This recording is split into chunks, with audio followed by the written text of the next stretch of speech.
And I was hearing from police repeatedly that they were seeing just as many men as women when they went into homes.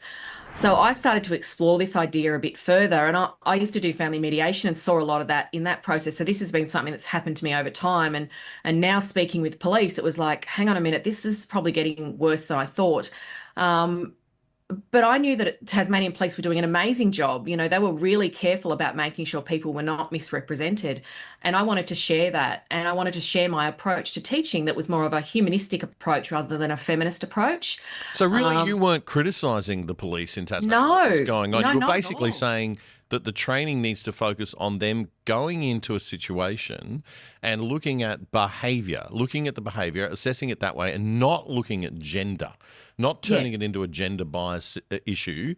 Uh, why the need, though, if they're not doing that, if they were already behaving themselves and doing a good job of looking at the behaviour, where was this concern of yours coming from? Was it coming from what you were seeing in the bureaucracy?